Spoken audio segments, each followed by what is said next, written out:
All right, let's do it. Thanks for being here, Gagey. No worries. Thanks for Um, having me. I'll just acknowledge we're on Darawal country, and yeah, just acknowledging Darawal country. This is the land that I was born on, and um, yeah, Darawal country is a beautiful country, and I'm so grateful to be here. And stretches from the south side of Sydney all the way down through Wollongong out to the coast, and just want to pay my respects to Darawal people and elders past, present, and emerging, and yeah, I guess extend that respect to any First Nations people that hopefully might be tuning in if anyone's given this potty a listen. And yeah, also just want to say thank you, Gagey, for coming in and having a chat. And like I said before, it's always more fun to do the art and do the thing and do the creation rather than to talk about it. So I appreciate you for coming in and talking about it. And I think that, yeah, there's some cool stuff that we can talk about. And your story and the story of the festival hopefully can be something that um, people find interesting at the least, and potentially maybe might inspire someone to do something of their own, which yeah would be an awesome outcome. So yeah, Yeah, thanks for inviting me to be a part of it. Get really inspired by anyone having a crack at anything creative or just anything new and outside of their comfort zone. And so being invited to play a part in that and also to expand my own comfort zone, yeah, I feel really grateful for that. yeah, cool, sweet. Well, let's do it. So to kick off, so I wanted to just like say a little note about uh, Magic Meadow Experiment, which was a festival that you organised back in 2022. Yep. And for me, and for pretty much anyone that I talked to that went to that festival, it was like literally magical. There was something in the air at that festival. And then I guess following on from that, you've organized Magic in the Meadows, or still Magic Meadow Still a Experiment. Magic Meadow experiment, Okay. yeah. It just went by whatever name it was given by whoever along the way. And Weasel Stock, Yeah. which is another festival that you run. And yeah, they have been like, I mean, in terms of music festivals, the Magic Meadow Experiment, the first one, was probably one of the coolest, if not the coolest, music festival that I've been to, slash the coolest one that I've played at. And yeah, there was something that was like super amazing about that. And if you could bottle that up, and Mm. dish it out over the country and give everyone the experience of like experiencing music and community like that on country, uh, yeah, that would be a great thing for people and music lovers and culture and community because it was just so epic. So I'm really keen to learn about how it came about, and yeah, maybe if you could talk us through. I heard like whispers of like it was something that you did for your birthday and it sort of evolved. So yeah, maybe can you take us from before Magic Meadow Experiment to where the idea came from or how it originated in its early forms through to the first festival? Yeah. Yeah, totally. Uh, so I think where I first recognized, where I was first aware of what really lit me up in that capacity was doing snow seasons. I was always really excited to do big cook-ups and have everyone over and bringing community together that way. And I just did that and I didn't think anything of it. It was just what I enjoyed doing. And then at the end of one snow season, uh, I invited everyone back to come to Ulladulla and hang out and surf. And um, yeah, we would go camping for my birthday. And that happened one year for my 30th. And we just brought a couple of pallets and a gazebo. And I think some mates played some music. And yeah, whoever wanted to DJ, DJ'd. And there was probably like, I don't know, 60 of us there in the national park. And it was just such an amazing time. Felt really special. And then the following year for my birthday, we just decided to do the same thing again, but in a different national park. And maybe 100 people were there. It just was just a little bit bigger. Um, and it felt like it really had some sort of substance. And my mate Sammy had just he was pretty new to it, but he was building stages for festivals and traveling around on the festival racket. And we were sort of sitting in that afterglow for a couple of days after the birthday party, and we thought, why don't we just try and do this properly? Like, we had 100 people there. If we try a little bit harder and actually sell some tickets, we might be able to get 200 people there, and then that's something. And yeah, we sort of thought, how long can it take to plan one of these things? Maybe we'll do it in February. And so that's 3 months after the birthday party, which was very naive looking back. And we're like, cool, let's do it. We'll get all our mates to play music. We'll get our mate Connor, who's an amazing artist, to hand paint the poster. I think about 6 weeks later, Connor got back to us with a poster. So we had about 6 weeks to plan the whole thing. Got linked up with a guy out in the bush that had some property, which you saw it. That site was just is incredible, as good as it gets out there. Yeah, crazy. Yeah, and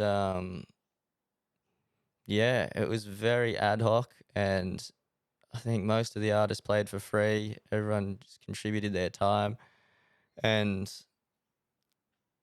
yeah, it was a really special time. I think what's important to note here is it was, I think, still within COVID restrictions.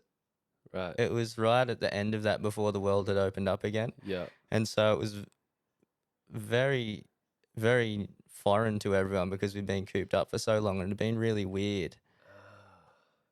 True. Yeah, and so that, I think, added to the specialness of it because it was like this big release and everyone really needed the connection and they really needed to be able to express and live freely because we'd been so locked down for so long. Right.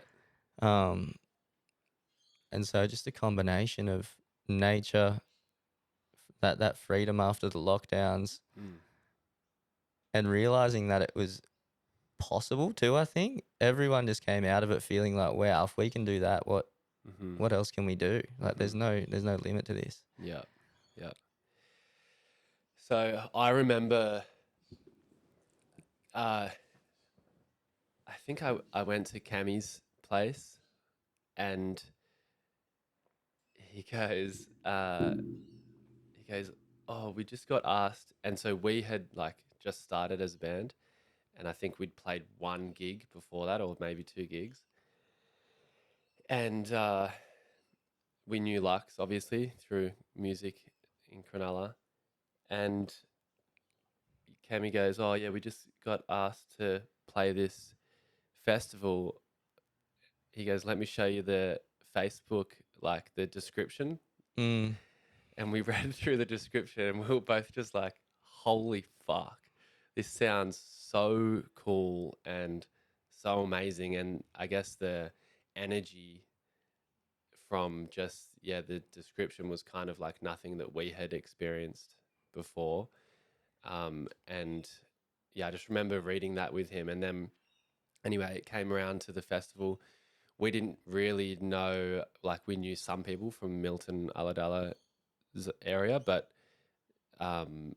now we know so many people in the community down there and feel almost like a part of the like music extended music sort of family that always ends up at Weaselstock and the Magic Meadow experiment every year.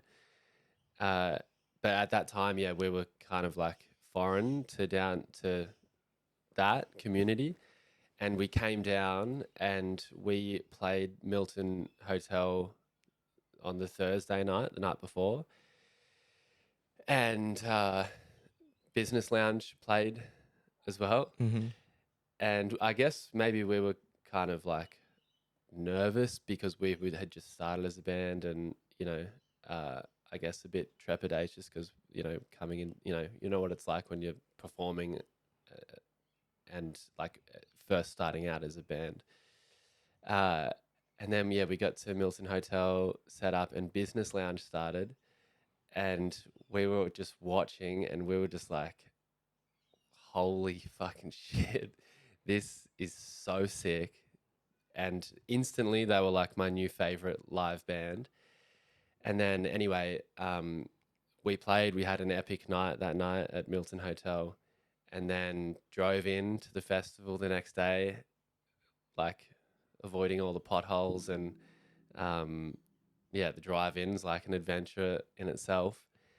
And get set up, like drive into the location and we're just like gobsmacked by the site and the hill and the like rock mountain.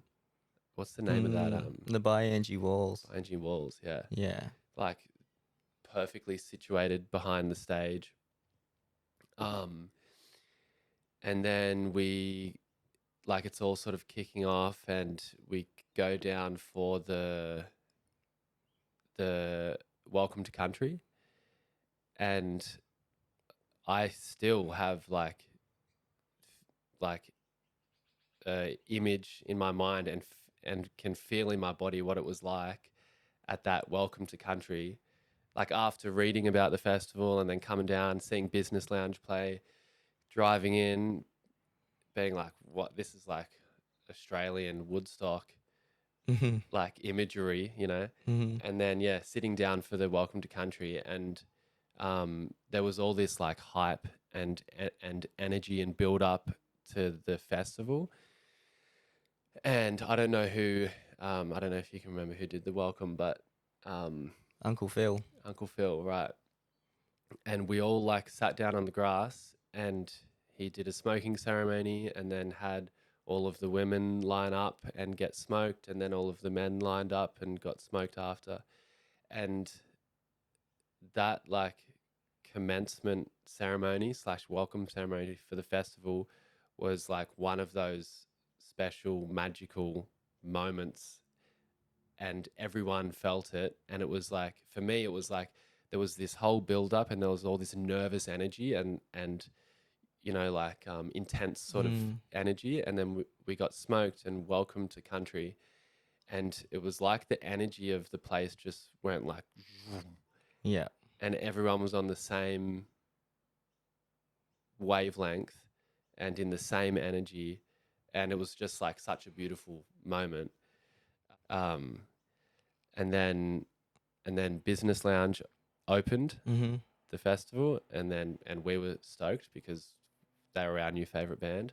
And then we played next, and after Business Lounge played, everyone left and was still setting up their tents and cars and stuff at the top of the hill. And then we started playing, and it was like sort of mid to late afternoon. The sun was setting, and I remember just being up there like a couple of songs in and just seeing waves of people like running down from the top of the hill. Mm-hmm. And then by the time we finished the set, like it was like everyone was down there on the dance floor. And anyway, I just remembered that whole build up and lead up into into the festival. But I wanted to ask you, like, the welcomes to country and smoking ceremonies are always such a integral part for me as a festival goer at Magic and at Weasel. Yeah, and I wanted to ask how you like approach organizing a festival, music festival, on stolen land and creating ceremony and community, and how you like approach that? Mm. Yeah, that's a great question. In terms of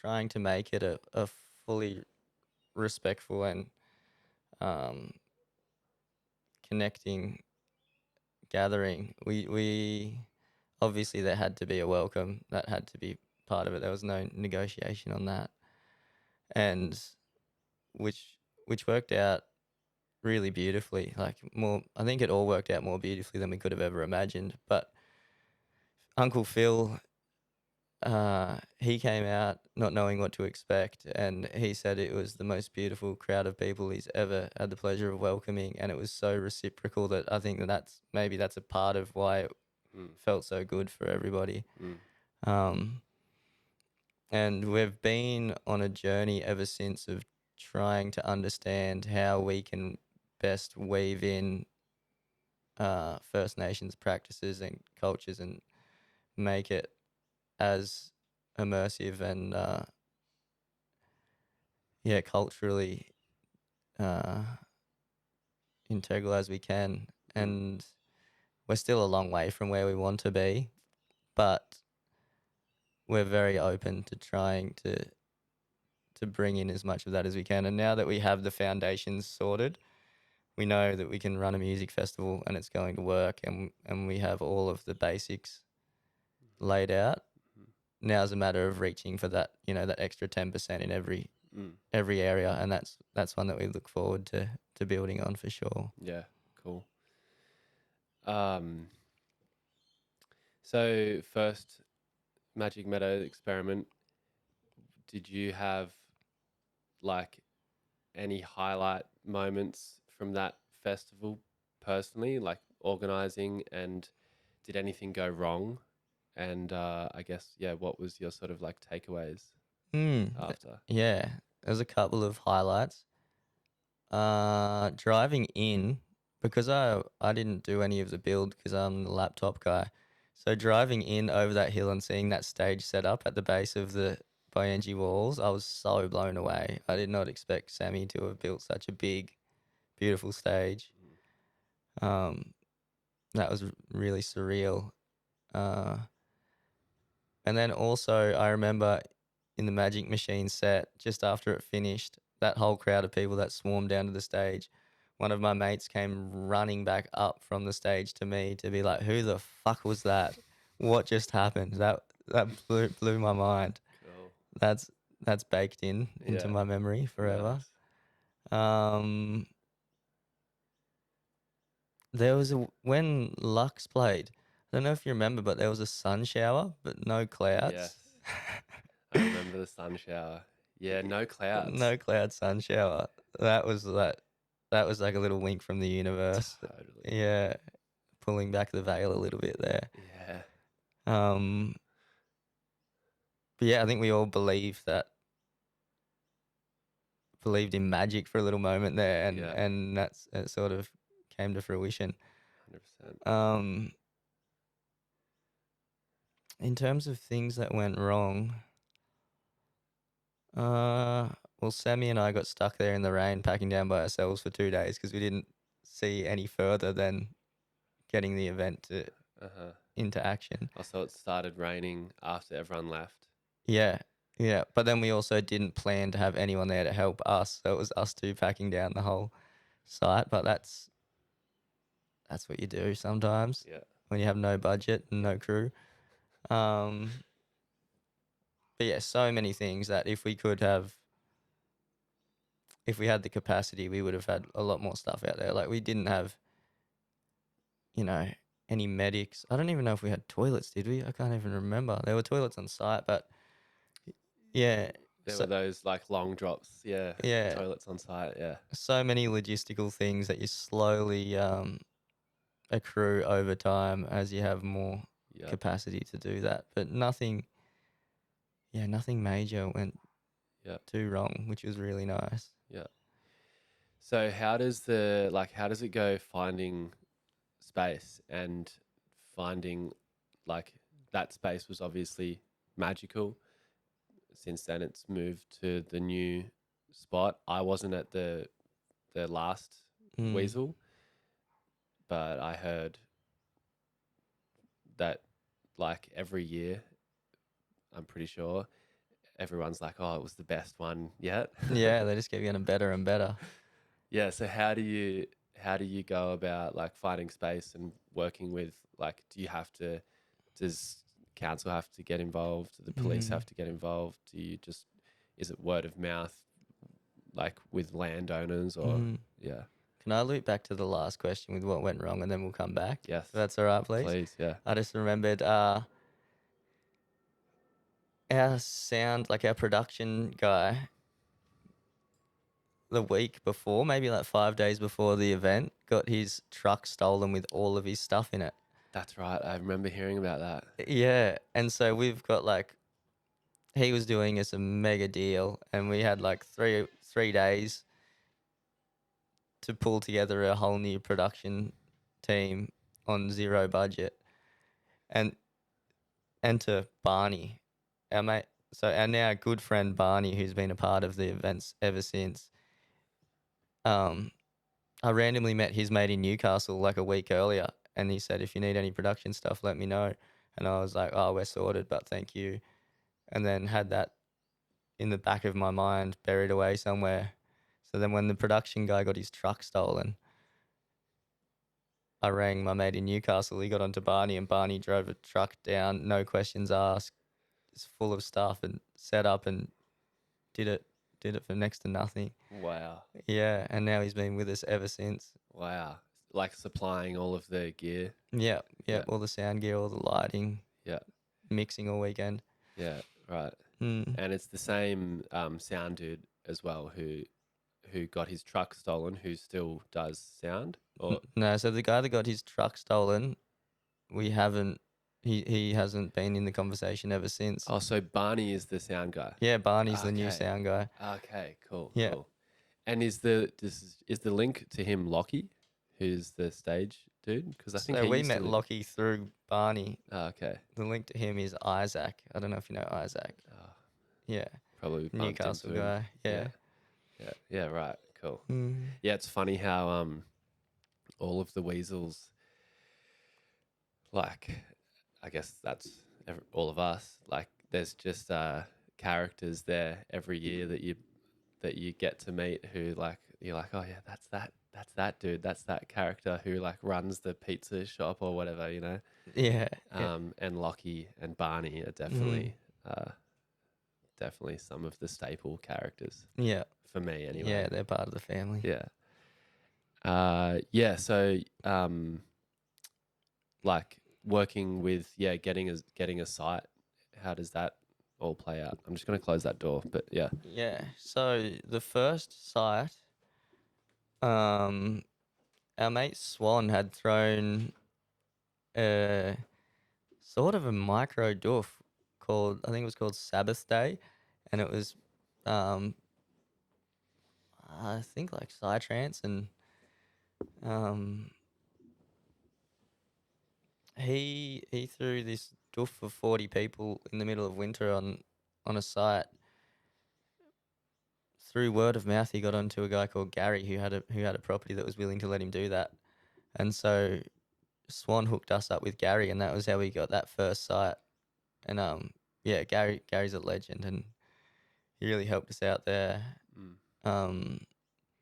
But after the first one, I think it was a bit more than what he expected it to be, because I think there would have been 200 people there or something, and maybe that was and the whole stage and the DJs late into the night was a bit of a shock to him. Yeah. And so Big footprint, and especially I think it was like right near to those like campsites and stuff as well, which I mean whatever, but yeah, I guess if you weren't expecting that, and then all these people rock up, and then it's what it was, could be pretty surprising, I guess. yeah, it was red hot, right next to the campground, and during COVID. Yeah. Yeah. And from there, so we had to find another site the next year. but we were just so committed to it happening. Well, even that year actually, because we did Weasel Stock in November the same year because it was my birthday, and there'd been this run of birthdays now, so people are like excited for November, and I'm excited because it's my birthday party. And so we did the February Magic Meadow experiment, and then immediately started planning for the Weasel Stock in November. Mm-hmm. And we had to find a new site, and we sort of just cold called everybody out there because there's only a handful of people that own all the property out there, and eventually landed on someone that owned a lot of property that was willing to have us. Mm-hmm. And it was just like a handshake agreement. Mm-hmm. And we were pretty rattled to leave that first site because it was the pinnacle, it couldn't get any better. Mm. And then the next site was somehow even better. The river access was amazing. Yeah, it was perfect. And we did a few events there, and then that property sold. And then we were really bummed, and you're sort of questioning where does it go from here, but you have that knowing that it's only ever gotten better every other time. Mm-hmm. And that's how we landed on our current site, which had an even better water access, more trees, just more lush. Yeah. So, and how many have there been on the current site? One. Okay, so I haven't been there, Yeah. but I've heard about it, and I've heard about um, I've heard about the trees. Yeah. Yeah, big plus. Yeah, yeah, cool. And is it on the Cook River still? Or is The it all it's on the Bundu or the Bundu? Clyde Okay. River. Oh, Clyde. Yeah, Bundu. Okay. Yeah. And that's the same river that all of the sites have been sort of situated on. Yeah. Yeah. I find that to be such an essential part of the event, and I wouldn't if there was no river. Maybe I could do it on another river that's not the Bundu, but Mm. that's such a key part for me. Mm. Yeah, I think there's something grounding and healing about having a special body of water like that there. Oh yeah. And I think that might loop back to your question about ceremony Mm. and First Nations too, is we're sort of connecting in our own way. Mm-hmm. And even if a lot of people don't recognize what's so special about being on that land and in that water, they feel it. Mm-hmm. Yeah. 100%. It is. It's almost like half of what's magical about the festivals is all of what happens in the river, and like Yeah. you wake up in the morning and go down to the river, and there's a whole crew of like butt naked people down there just having a swim and hanging out, and like yeah, Yeah, it's like someone's got a hammock and an acoustic guitar, and it's yeah, yeah. it's super sick and cool that all of the different locations have been on the same river system as well. So what about like I'm just wondering, like say that you had to like do a podcast and talk about all of the like big picture items that you have to think about in the lead up to like organizing a small to mid size doof festival as you do. What are like the big things that you've had to learn how to grapple with to like pull something together like that Yeah, and that's make a it as good beautiful question. as it is, like obviously there's the logistical things and the like, you need to get the property, you need to organize this, you need to get toilets, whatever. Like, so what are those things? And then also what's the like magic dust that you sprinkle through with your, like with the crew and with the artists and whatever, that gives it the feeling that it always has. Yeah, yeah. I think if you start with a baseline of really trying to be clear on what kind of environment you want to cultivate and what you're trying to achieve and what kind of people you want there and what version of them you want to bring out of them, that sort of sets the scene for whatever unfolds from there on in. And for me, maybe other people feel different things, but for me, it feels like a very safe place for expression. Mm-hmm. And we sort of captured that from the Doof world and brought it into a festival scene so you'll have all the live music throughout the day, but it will be in a setting that's very very alternate. Mm-hmm. And um yeah, once you set that intention and you know that that's the goal, is to make everyone feel safe and loved and welcome and open, and you can talk to anybody there, and you can, Mm-hmm. as long as you're not harming anybody, everything's all good. Mm-hmm. From there, yeah, it just becomes logistics. Mm-hmm. Um, and in terms of logistics, you just, like, from the first one where we had nothing, we had a stage and not much else, you slowly piece together what you're going to need to do better year after year or event after event, and introduce things as you can afford them, as more people come and invest. And yeah, it's funny, just the other day hanging out with Sammy, who does all the site operations now. He's found himself in a place where he knows the literage of how much human waste there is over a festival weekend, and he's sort of baffled as to how his life got to that point. Hectic. Yeah. But he has to crunch those numbers, and um, Do you know what it is? I think it's 10,000 liters over the For course of a weekend. for a weasel, Yeah, 10,000 liters of human waste. I could be wrong, but I think that's right. Yeah, But right. anyway, that's a bit of a sidestep. That's a lot. Um, yeah. So the things that I've had to learn along the way, that are the foundations. The lineup is pretty self-explanatory. That sort of just comes together in whatever feels natural and whatever would flow for me. Mm-hmm. And the curation of it, I've discovered I sort of have a knack for.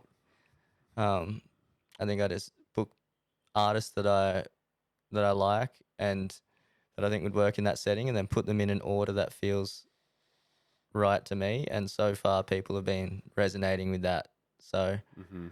yeah, 100%. yeah, which is really lucky. So I'll just keep doing that, because if the curation didn't work, then I'd sort of be at a loss. Yeah. Um, yeah, from there you have, generators, production, toilets, medics, insurances, DAs are a whole thing, and I'm sort of learning to navigate now. Mm-hmm. Um, Lighting, Yeah. food vendors, workshops. Yeah. Yeah, lots of little bits and pieces, but once you have them listed out, it's just a matter of ticking them off Mm-hmm. and putting them all together. They're all very doable. Mm-hmm. They're just overwhelming to imagine piecing together a whole festival in one go. Yeah. Yeah. Yeah. And so what about like the I always wonder when we're at them how much, because you go to a like standard sort of mainstream music festival and there's security everywhere and there's like people who work there everywhere and all stage crew and sound crew and Weasel always has those people, I guess, but I guess they're always in, well, not plain clothes, like, but not uniform. I guess you could say it's a uniform of sorts, but like, but it just seems like the festival like runs itself, sort of thing. And I know that's not the way that it happens, but I know that a lot of other crew also put in a lot of hours, like volunteering, or I assume that is the case. But it seems like people still, it doesn't really seem like anyone there is working, but it Mm. flows. So like, how does the like workload when it's happening work? Like, are people on the clock? Are people volunteering? Does anyone get like paid to make sure things run and things, you know, go smoothly. Yeah, that's something that we've been navigating more and more, and bringing in more and more people as we can afford to do it, and as um, areas expand and we need coordinators for certain things. But for the longest time, it was just Sammy and I. Anything that happened went through a radio to us, and we dealt with it. And there was also an undercurrent of complete trust in whoever encountered the problem. If you can fix it, please try. Just go for it. And so if anything happened production wise, the production guys had complete control over trying to fix whatever it was. And um, if a punter needed help and someone else was there that's another punter that can offer help, then help out. And I feel like that's sort of the theme out there. It's very we all look after one another and help where we can. But yeah, it's slowly as it gets bigger and there's more roles to take on. We've been very fortunate to have people come to us saying, "Hey, can I help out with this?" or "I do this. Is there any room for that?" Sick. And really cool. And so instead of Sammy and myself being spread over all of these departments, and some departments which don't excite us as much as other people, we now have people that really get lit up by their one department who can now take it over and pour all of their ideas and energy into that department. And so now we've unconsciously, or maybe, unconsciously, but maybe deep down knowingly collected a team of all female coordinators. Epic. Yeah. So we're getting mothered through the whole thing. Epic. Sammy and I are the minority. Epic. Yeah. Cool. Yeah. So now what it looks like is I tell the market space coordinator, book all the markets, look after it. We'll look after you. Let us know if you need anything. Same with the workshops. They all get booked and full trust that they're going to be amazing. Same with production. Yeah, any space that anybody wants to bring that's going to add to the environment is fully welcomed and fully trusted. Cool. So cool. So, and yeah, like as you were talking through that, it definitely feels like this, like you said, this like undercurrent of trust. And if anyone can sort out an issue, then sort it out. If you can solve a problem, then solve the problem. And it's like this, it's like a fully decentralized way of running an event and of creating community without, you know, like central fucking command or whatever. Yeah. And I guess that's definitely part of the like magic as well, without getting too like, you know, heady or whatever, but like the definitely for anyone who goes, and I guess it's the same in like the Doof communities, that where there's the same feeling at those like Doofs as there is at Magic or Weasel. That like everyone's sort of in this same zone together, like everyone's in this same like consciousness and or same kind of energy field, that we're all there and looking out for each other, and yeah, I guess that is because of this like decentralized sort of structure that with people not even knowing that that's what it is, like that's what creates that sort of magic and that feeling. Yeah, for sure. And that feeling, I think also, like you say, when you go to a mainstream festival, you sort of hang out with your 3 or 4 people in your crew, and that's you for the day, or that's you for the weekend. But when you go to something like a Doof or to Weaselstock or the Magic Meadow Experiment, everybody there is fully open and receptive to hanging out with everybody else, and everyone's just a friend that you haven't talked to yet. And I think everyone could do with a little dose of that. Yeah, totally. Yeah, and that's why it's like such a transformative thing, because you walk away going, "Oh, shit, I made so many new friends, and this is what community, or this is what events, or this is what whatever life can be like." Do you think that as or so is Magic Meadow Experiment or Weasel Stock, are they? I heard that sorry, I'm starting four sentences and finishing none. I heard that there was a like a sort of community feedback thing that you did after one of them, where you like ask questions about what people like about Weasel or Magic Meadow Experiment. So and I can't remember who was telling me about it, but or maybe you were telling me about it. Um, in Tassie, maybe you were telling me about it in Tassie, uh, and about like questions of, is it going to grow or is it going to stay the same? And yeah, so I guess, is it going to grow, or are they going to stay similar size? And yeah, what was like the sort of feedback from people, or what were the kinds of questions that you were asking in that? Yeah. Um, yeah, we did that so we could get a real feel of where we could better hold space for people and get a consensus on where we can improve, because I feel like we owe that to the people that come and support what's going on and invest in the collective dream.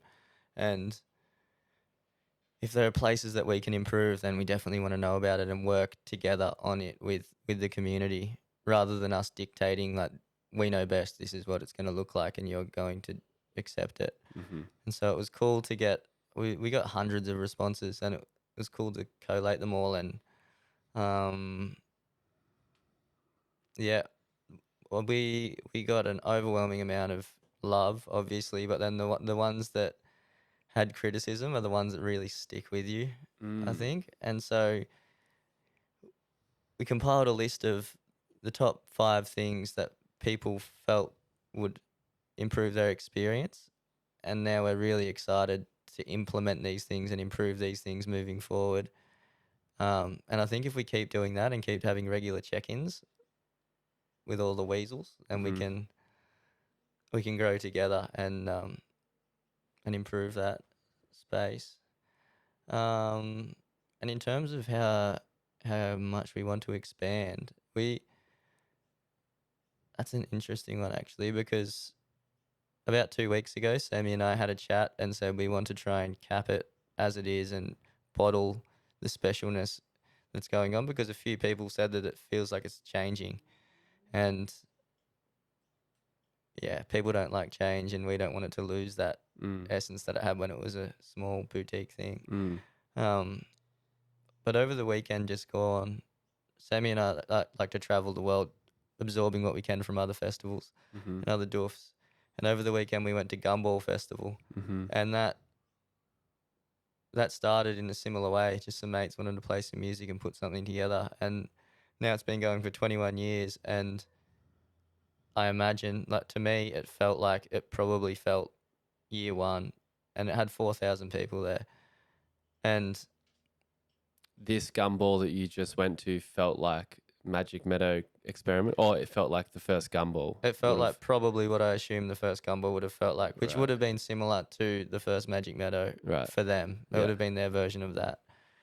And so that really opened our eyes to, it doesn't matter how big it gets as long as we're conscious about the container we're trying to create.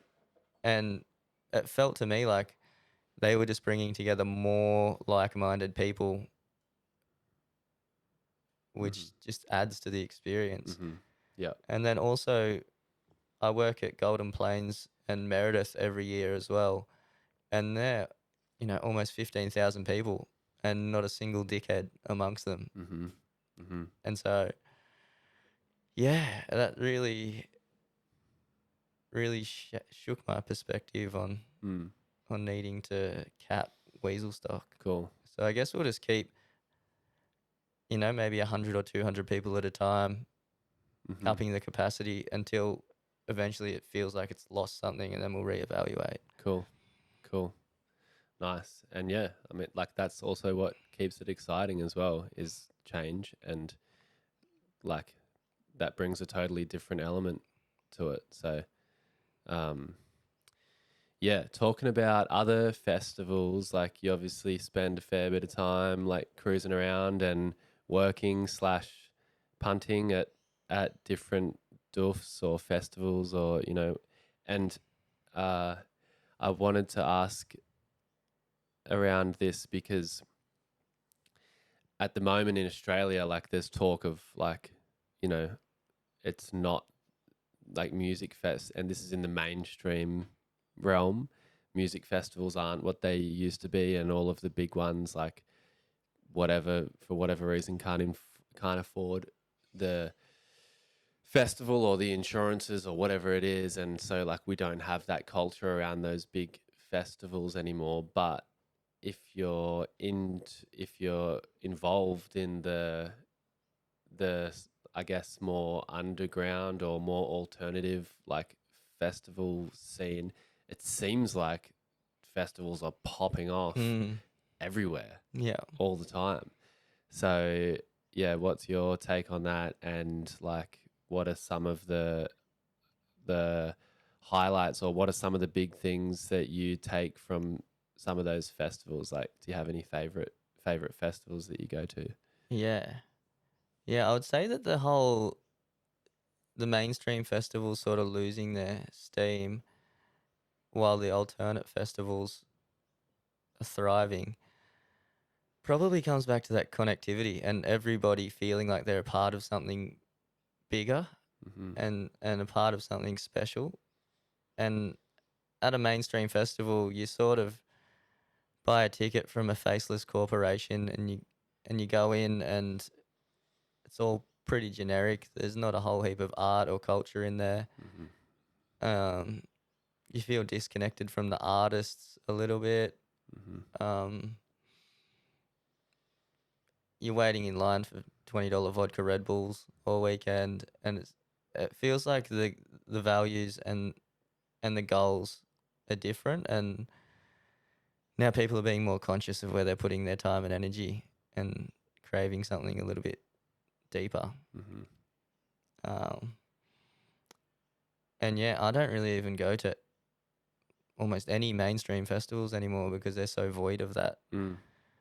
that yeah, that richness. And the some of my favorite festivals, I will say that the smaller ones definitely resonate more with me. Like Dashville, or Gumball out at Dashville being 4,000 people was really cool. Meredith and Golden Plains, their back end, because they've been doing it for 33 years, their back end is just so tight, and the way that they run is so streamlined and perfect, and everyone in the teams are so respected, Mm-hmm. and you get fed really well, and your opinion is valued. And if you suggest something that might improve a system that's been around for 30 years, they'll take it on board and they'll try it once. And if it doesn't work, then back to Cool. the way it was. But you don't feel like the same thing. You don't feel like there's a top down hierarchy. You feel like it's, yeah, a decentralized Wow. setup.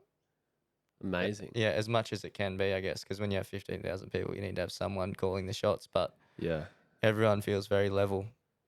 Um, and yeah, it's cool to go to these things and take whatever I can from each festival, one little thing Yeah. each time. Yeah. Yeah. That's I wanted to ask about like and I guess we'll find out, and we don't know yet, but as Magic Meadow Experiment slash Weasel grow, if you think that you'll be able to maintain the like full decentralized approach, and yeah, I guess we'll find out. Uh, but I guess that's your intention, is to try and do that, and it sounds like that is the way that it's unfolding at the moment. And like, what a cool experiment for not only like the music community, but for other like parts of community to, I guess, see and draw from, because there are plenty of examples all over the world of organizations or parts of society and culture or community where decentralized systems like are leading the way in terms of how we do things as humans and interact with each other. Mm-hmm. And yeah, if you look at basically any indigenous wisdom tradition or indigenous approach to life, like, you know, anywhere around the world, pretty much it's the culture operates on this like decentralized um, way of relating to each other. Mm-hmm. And in the Western, like developed whatever world, we don't really know how to do that. And we have all of these like ever increasing in like variety of problems that we are creating in our societies. And yeah, maybe a like core part of why that is and why we're unable to solve these problems is because there's too much of a bottleneck, or because they're not decentralized. And so like it comes back to the thing that you were saying at the start, which was like, if there's a problem and someone's there and you can figure it out and solve it, we trust you to solve it. And if not, talk to someone and we're here. And that's just I guess when we have these massive systems like Australia, there's no like reciprocal trust in the way that the community of Australia or whatever community are able to relate to each other. And that's, you know, another thing, because the system's so big. But yeah, I just like find it interesting and also like potentially really inspiring for people and parts of community to be learning from how music festivals are operating at like a medium level in a decentralized way. And yeah, I guess the sort of question is like, how do you see that? Do you see that like continuing as Weasel gets bigger in numbers of attendees Mm-hmm. and in just like Yeah. the scale of the festival? Yeah. That's a great reflection and a great parallel to draw as well in what you say, where decentralized systems around the world are the ones that are thriving. And you can almost compare that to the mainstream festivals and the alternate festival scene. And then as you ripple that out the bit or zoom out further, capitalism on a bigger scale is the one that's crumbling, or the one that's, the power struggle is the real problem Mm-hmm. there. Mm-hmm. And Mm. if if you take the power struggle out of a situation, and there's no at a music festival, there's no security breathing down your neck or trying to assert dominance, and there's no one really telling you what to do, and you just have the responsibility to look after yourself and look after everybody. Mm. If that stays central, I think it doesn't really matter how big you go. Um, for instance, I went to Boom Festival last year, and that's 40,000 people listening to Psytrance for 10 days. And Portugal or yeah, Portugal. yeah. Yeah. And there's no power dynamic there. Everyone's very even. Everyone's trusted to do what they do. Don't even know if I saw a security guard for 10 days with 40,000 people. It's like a whole city, They have their own supermarket in the Dorf. It's like almost 3 k's from one end of the Dorf to the other. Wow. Yeah, and that's a really good example of how things can be done properly. Yeah. And they also have have the transparency reports with all of their costings and their spendings and where the money goes. And so you go to the cafe and it will say, this coffee cost us this much, packaging costs this much, it's costing you this much, we're taking 5% to pay the staff or something like Wow. that. So completely transparent. And they come out with True. their budgeting at the end of the year and they show everyone, and it's like a communal consensus on where this money can be spent and how much they took. And I think that that's a really inspiring model. And if 40,000 people can do it, I feel like at whatever scale Weaselstock stays at, we'll be able to harness that to Cool. some degree. Wow, that's so epic. That's such a epic example of how decentralized systems can work at a grand scale, because I guess that's a big question that if anyone's like interested in this, or like there's lots of people that are doing, I guess, work in that space at the moment, and that's a question that I've always wondered, like what happens when it gets large, and 40,000 people is pretty large. So, and I guess the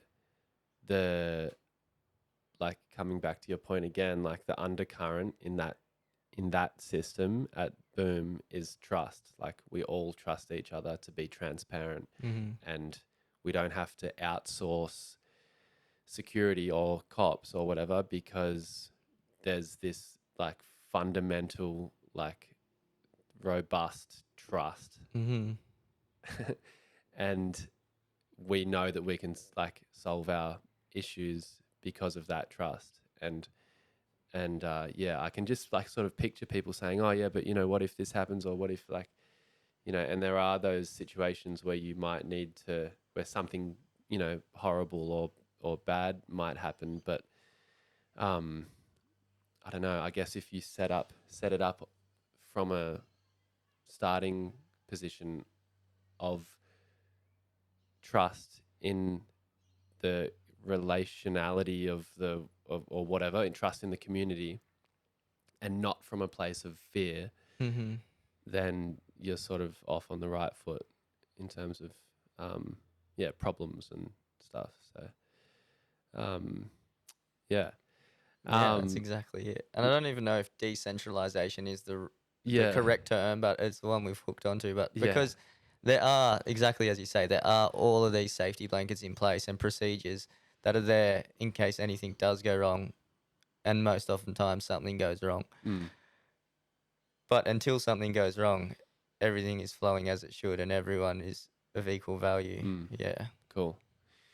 Let's talk about, I really wanted to ask you about Milton and like the like music community that's like cooking down there Mm. right now. It seems like, and I'm always trying to get down for more events and stuff, and there's just always gigs and crawls and blues and jazz festivals and whatnot, like popping in Milton. So has it always, like, you grew up in Milton? Yeah. Has it always been like that, or what was it like growing up? And you've been it seems like you've been a pretty core part of what's been going on. So yeah, how's that all kicked off? Yeah. It's pretty funny. The trajectory of Milton, it was like the sleepiest old person town forever. Had a couple of pretty old school pubs that you'd get live music maybe every other week, but it would be pub rock, and the younger demographic had nowhere to go. There was really nothing happening, and then probably around just after COVID, um, myself and my good mate Jacob Woods independently uh, had some sort of inspiration from somewhere, maybe Magic Meadow, I don't know. But we just started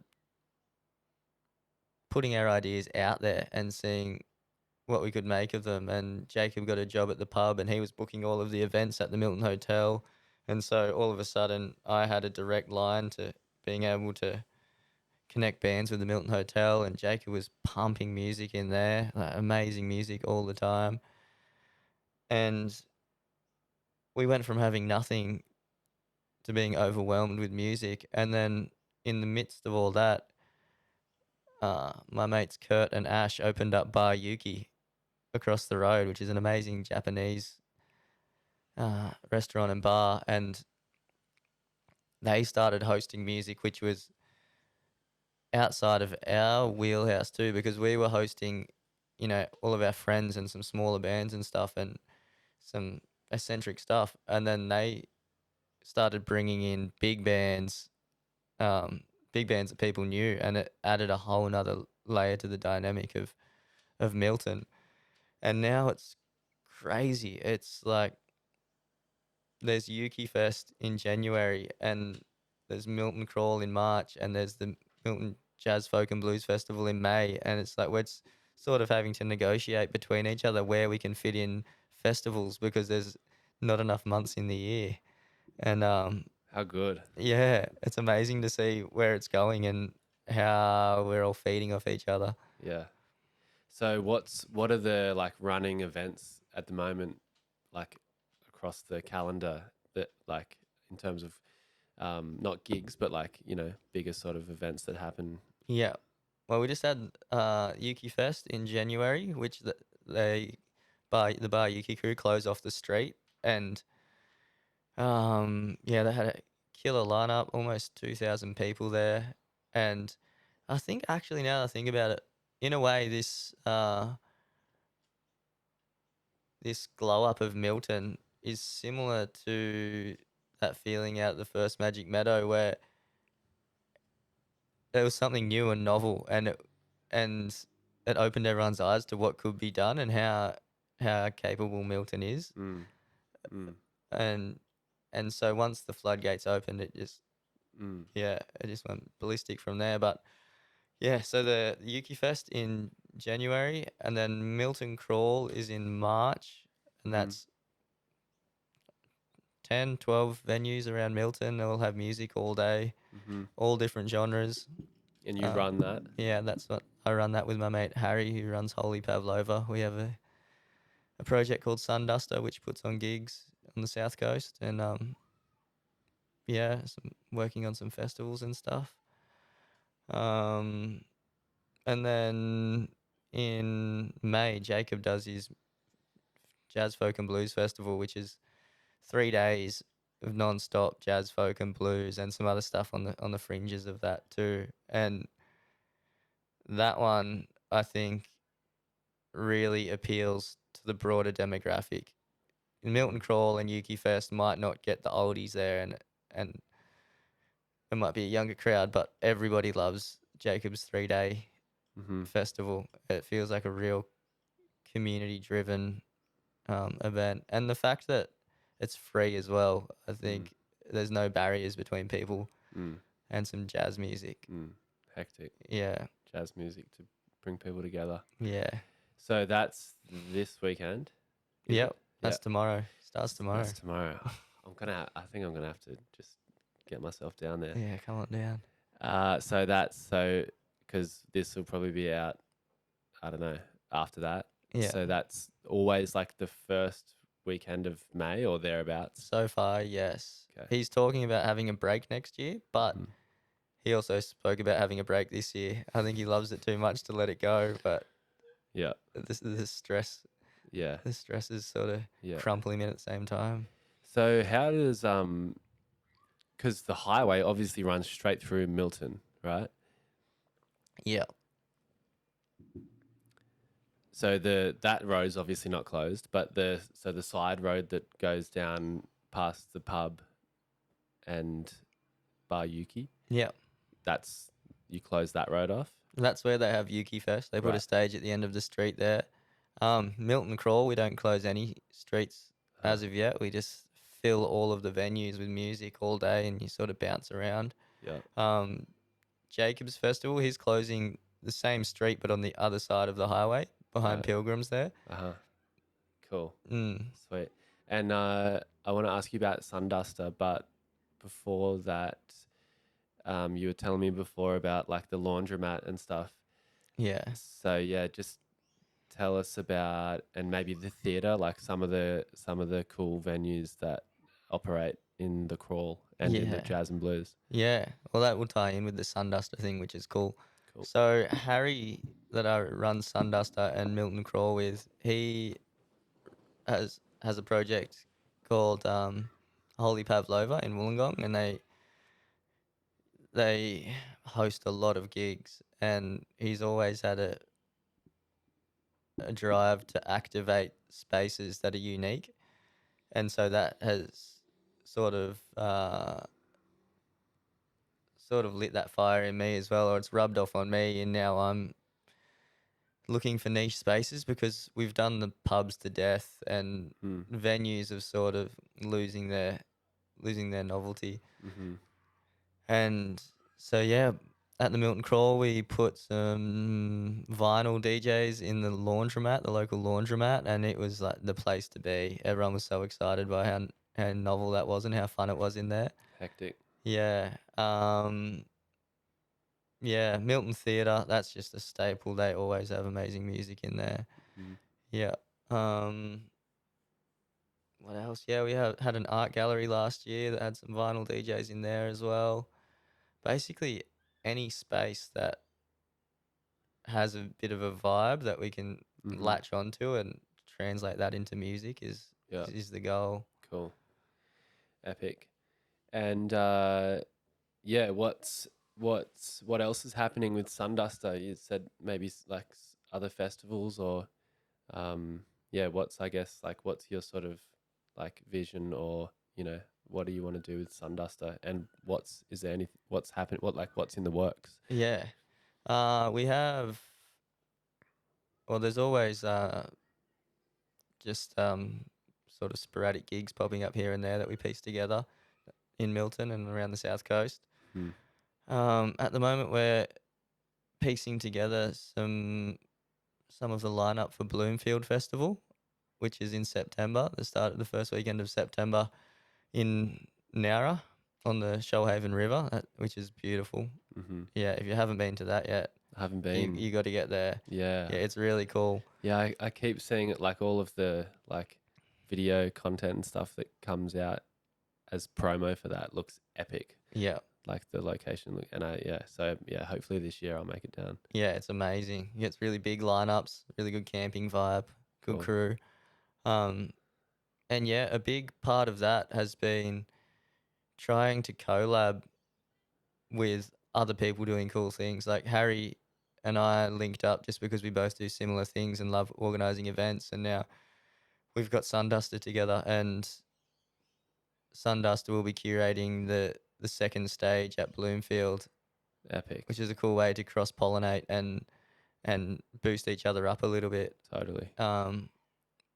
And that also loops back to why I go to all of these festivals. Is I really want to link up with other people doing things in a similar space and connecting the dots and seeing how we can help each other and in what capacity we can inspire each other. Mm. Um, yeah, and it's been really fruitful for that. Mm.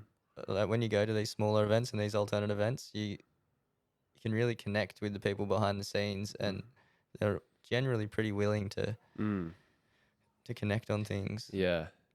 Yeah, it's such a different energy, and there's space and time to talk and connect with people, and it's not people don't have a hat on as much of like, I'm in this role and I'm getting paid for these hours and I need to do this, and I can't stop and talk to you because of all of that.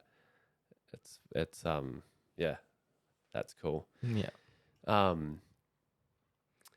So at Weasel and Magic Meadow Experiment, I'm like always blown away by bands that I never had heard of who play, who I'm standing in the crowd and looking at the people next to me, and like I'm like, holy shit, this is like incredible. Like I remember the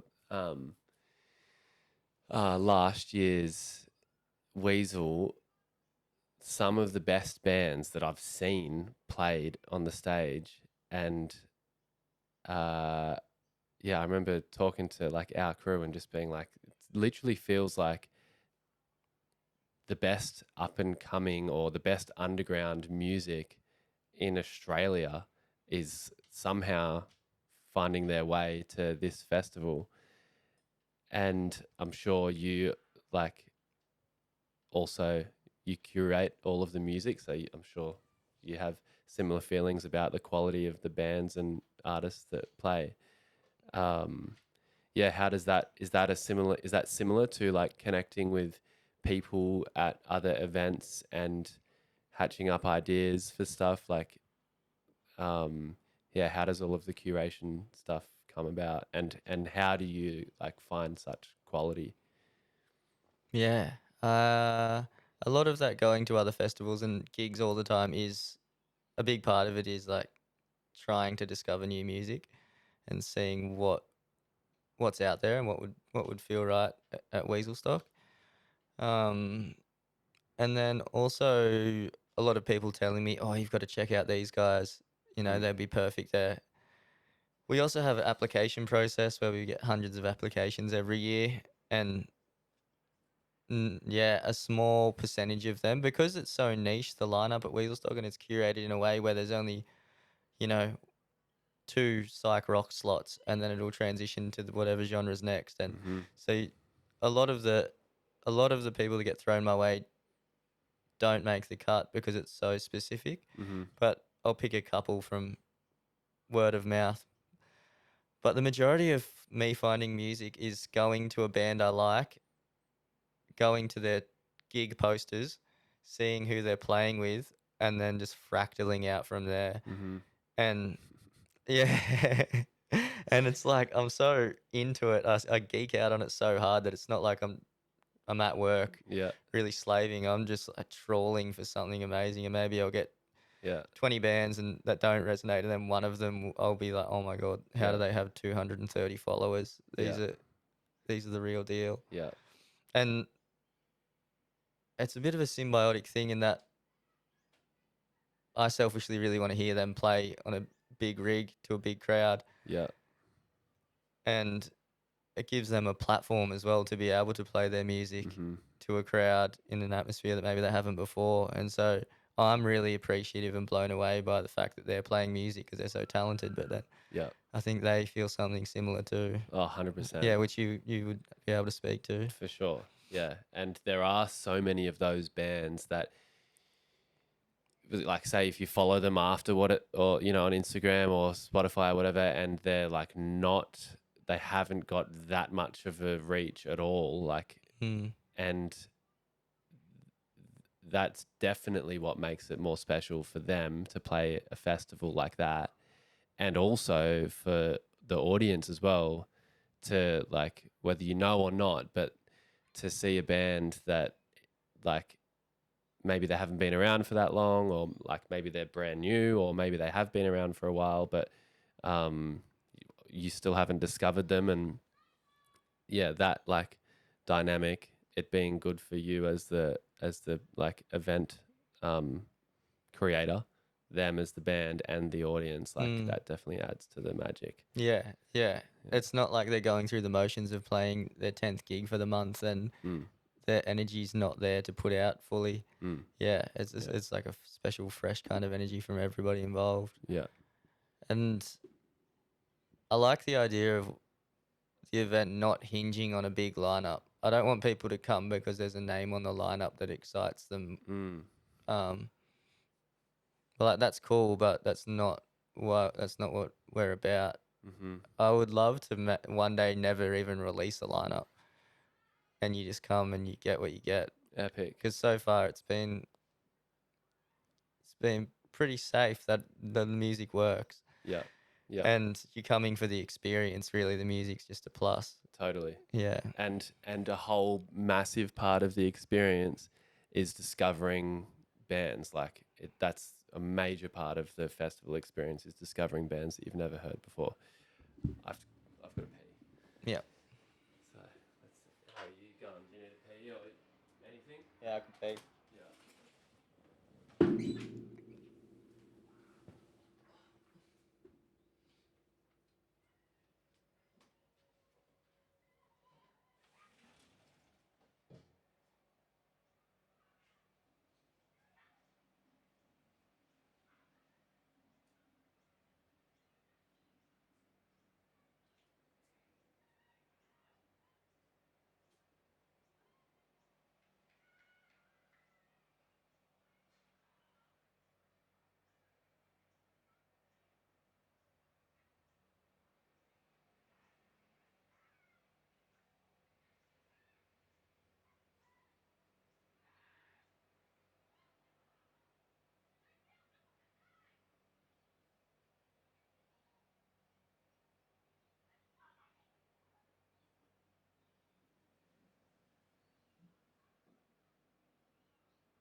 I can give you like a quick masterclass on iMovie, and I'll show you how to sync up real quick. Oh, please. Yeah. I haven't used iMovie since high school, but I feel like it can't be too different to anything else. So you do like video stuff as well, right? And you've got a mic attached to the camera. Sometimes I have wireless external stuff, and yeah. And you'll have to sync them up. Mm. Yeah. Okay. Yeah. Yeah. That'd be epic. Yeah, it's like 2 clicks. Yeah. Dude, I've spent like a whole day Mm. popped a fucking Adderall. Yeah. And I still didn't fucking get anywhere. Yeah, back in the day before the synchronized feature really worked very well, I'm still actually sometimes I'll be like, fuck it, this is I've got it down manually so intrinsically now that I can just like look for the waveform. Yeah. Boom. And then, cause so I can do that anyway. We can talk about it. But that part, and then the frame rate thing is what's wicked Yeah. at the moment. Yeah, let's figure that out. Yeah. Because I think you could change that to the same as that. Oh, so you can change it. Yeah. Right. Okay. Or you could post change it too. If it's shooting in 30 and it needs to be 25, we can transcode. Yeah. Let's do it actually. Sweet. Done the hour 25.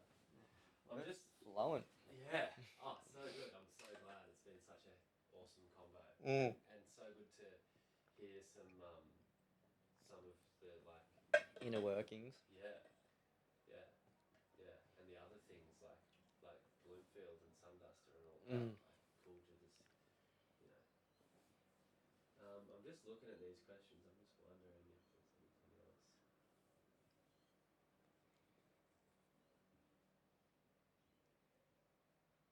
And we got into the whatever like decentralized communities and that whole space. That was Yeah, that was good riff.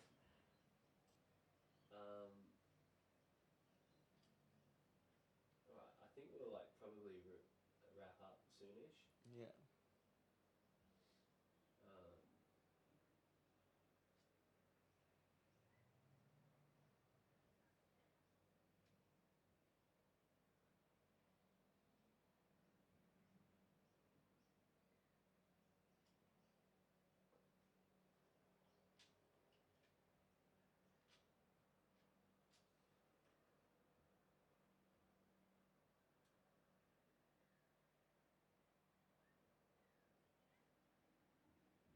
Okay.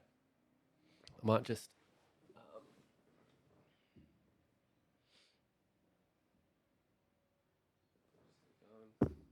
Sweet. Yo. Cool. Okay, so I might just ask, like, what about? Do you have any like favorite sort of magical moments from any of the Weasel stocks, or any of the Magic Meadow experiments, or any of the Milton crawls, any of the events that you've thrown? Slash, if they come to mind, any horror stories? Yeah. I think the overarching theme is that we put in so much effort and time behind the scenes, and just seeing people enjoying themselves in community is the recurring thrill that lights me up every time. So regardless, that's always going to be there. I remember one sundial set in particular that blew my socks off. That was At Weasel? at Weasel, yeah. I think I know the one. Yeah. Was it? Yeah, anyway. Yeah, that felt very special and very moving.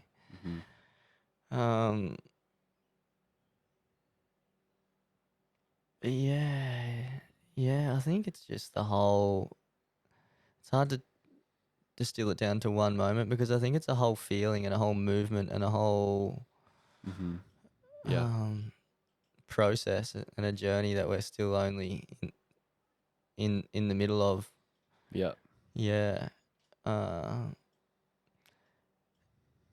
And as far as horror stories go, losing our sound guy 3 days out was a pretty major one. Then losing our sites Mm-hmm. were pretty major, but they've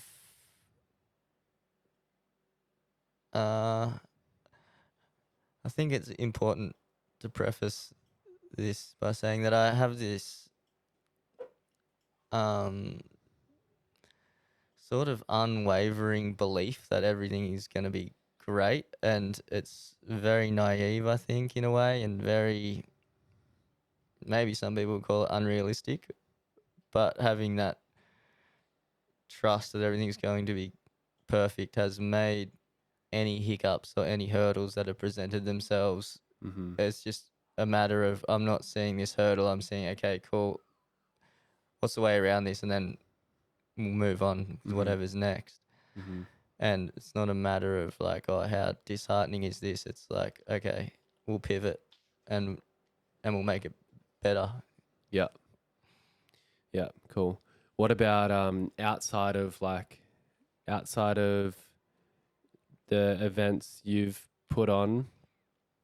Any like just standout musical moments as a audience member or um, as a festival goer or as a worker or as a performer? Mm-hmm. Any like moments that have that yeah, everyone, I guess everyone's who's into music probably has a couple of moments where, you know, and of course like Weasel and Magic, a lot of those moments are in those events in spaces. But yeah, any like favorite acts that you've been seeing or uh, Yothu Yindi at Meredith in the amphitheater with like 13,000 people was really special. Everybody on the exact same hyped up energy. I think it was sunset-ish.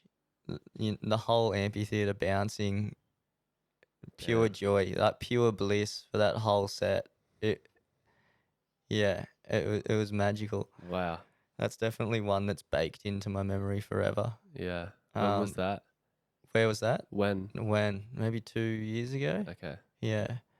damn, I'm terrible with that. They all sort of blend into one, but I yeah, think 2 years ago. okay. And then in terms of being a performer, I've only done it once or Oh twice. really? Yeah.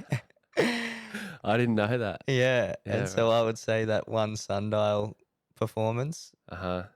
you were there for that, hey? Yep, Yeah. yep. Yeah, that's the peak of my musical career thus far. Hectic. And that much like jumping on a podcast like this, that was very much full surrender and just trusting that whatever happens is going to be perfect and everyone's going to receive it Yep, with open arms, yep, hopefully. yep, yep, But also having that knowing that you could completely fuck everything up. yeah, yeah, yeah. What about the tambourine solo in the Magic Machine set, mate? Yeah, I'll look forward to more of those. that That was a hoot. that was elite. Yeah. That was fun. Cool. Well, yeah, I think that's a good spot to wrap it up. Mm.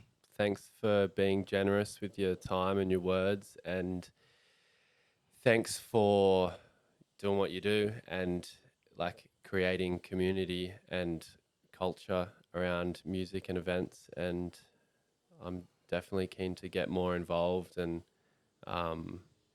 yeah, it's interesting to talk about, like, it's interesting to hear what you say about the big music festivals and that sort of mainstream culture and scene. And there is talk about, you know, Australia or Australians being worried about that part of music culture in Australia declining. But it's so epic and so cool to see and be a part of what happens in the other spaces where it's more intentional, more thoughtful, more community centered. And yeah, like, yeah, just, I don't know, good job and thanks. And hopefully there's heaps more of that. And I'm not even really in the, like, you know, the doof festival space, but I know that space is like seems to be thriving, and it's, I guess it's because everyone who goes to those doofs knows what it's like, and it's so epic, and there's such a good feeling of community, and you know, as the world continues to decline, I don't know why I'm ending this with some sort of like philosophical fucking rant, but that stuff is so much more like a medicine and a tonic and an example of how we can do things. So kudos, and yeah, good luck, and hopefully like it can just continue to do its thing and grow if that's what it, you know, needs to do. Yeah. Yeah, thank you. Thanks so much for getting me on board and getting to share the story of Weaselstock and whatnot. I feel like it's been a collective venture, and definitely, without a doubt, the people there are what make it. And so I think it's important to touch on that as well, and to thank everybody that makes it what it is and brings the best version of themselves to these events. Because while there are some people curating some things, I think it's for the most part the community that's driving this thing. And yeah, the blueprints were all already laid out. It was just a matter of, you know, a community stepping up and having a crack. And yeah, I look forward to seeing where it takes us and how we can all collaborate and co-create and cross-pollinate into the future. Yeah, totally. And before we wrap up, actually, like what's coming up this year? What are the dates and what's happening? Okay, then the next, well, we have the Milton Jazz Folk and Blues Festival tomorrow. That'll be amazing. And then the next real one, we have the winter break, but the next one will be Bloomfield, which is really cool. Bloomfield is sort of that first festival out of spring where you can come together and reconnect with all your mates and be back in the festival world. Defrost. Yeah, exactly. Defrost. And yeah, Bloomfield, September 4th till 6th. It's definitely worth checking out. Epic. Anything else after that to wrap the year up, or? Well, the major ones for me will be Bloomfield, and then we've got Weaselstock again, November 6th till 9th. Yeah, cool. Also one worth checking out. Yeah, sweet. Plenty of defrosting happening at Weasel as well, and re-mudding and dirting, which is always fun. Cool. Thanks, Gagey. Thanks, mate. Love ya. Love ya.